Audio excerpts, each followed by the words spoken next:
Hindi mo talaga akalain na lahat ng yan ay galing nga sa mga patapong bote. Malapit na rin pala akong kumita dito dahil marami nga mga umu-order.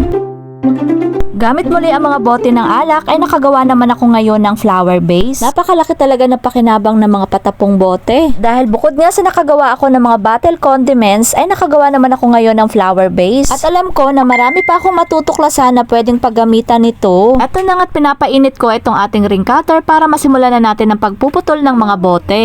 Bali may dalawang sizes nga pala itong ating ring cutter. 8.5 cm itong malaki at 6.5 cm naman itong maliit. Itong malaking ring cutter ay magagamit nyo siya sa 1 liter na bote at ito namang maliit na 6.5 cm ay magagamit nyo siya sa 500 ml na bote. Marami nga ang nagtatanong kung anong bote nga daw ba ang ginagamit ko. So ayan na po, kitang-kita naman kung anong bote yan. Kung napanood nyo nga yung unang video ko, which is yung gumawa nga ako ng mga bottle condiments, ay halos ganito lang din yung paraan ng paggawa natin ngayon ng flower base. After ko ang maliha at mahugasan ng mga bote na yan, eto naman at pinuksan ko itong ating parcel na pwede nating ilagay dito sa ating flower base. Din stone and pebbles nga pala ang mga to o yung mga nilalagay natin sa aquarium. And flex ko na rin sa inyo itong ating tulip artificial flowers na napakaganda. Bagay na bagay talaga itong ating marble dito nga sa ating tulip white na napakaganda. Alam nyo kung meron kayong center table ay bagay na bagay talaga itong ilagay doon. Wala pa kasi kami noon kaya dito ko muna siya ilalagay sa ating dining table. Halos kasya lang din talaga yung isang balot na na-order ko para dito. Bali 35 pesos nga pala yung isang balot nito. Marami nga kayong pagpipilian na kulay, nakadepende naman sa inyo kung ano yung mas bet nyo. At dito nga sa pangalawang flower base na ginawa ko ay assorted naman itong aking nilagay. Pero kung titingnan nyo nga ay bagay lang din naman siya dito sa ating fake plants. Nakulangan pa nga ako dyan sa artificial plant at flowers na nilagay ko. Pero ox lang yan dahil maganda pa rin namang tingnan. O diba sa simpleng flower base na to ay napaganda talaga natin. After ko nga makagawa nitong ating flower base, eto naman at magre-refill naman tayo dito sa mga bottle condiments na ginawa natin noong mga nakaraang araw. Mas maganda kasi itong tingnan kapag may laman na talaga. At alam nyo ba na marami nga palang umorder sa akin nito pero hindi ko nga mapagbigyan yung iba kasi ang lalayo nga nila. Kaya pasensya na talaga sa mga malalayo na hindi ko nga mapagbigyan. At sa mga umorder nito na malalapit lang, antay-antay lang kayo ha, medyo mahina ang kalaban. Alam nyo ba na rack organizer na lang talaga ang kulang dito para mas maganda nga katingnan kapag naka-organize nga itong ating mga glass container. Bagay din talaga itong lid cover dito dahil napakahigpit nga. Napaka-satisfying naman talaga kapag nagre-refill.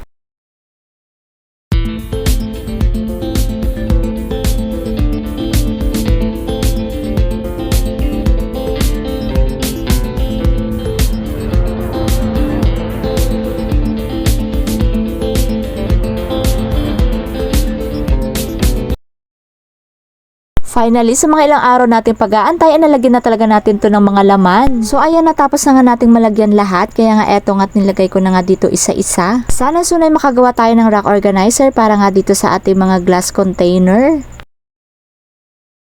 Hanggang dito na lang. Don't forget to follow and share. Bye!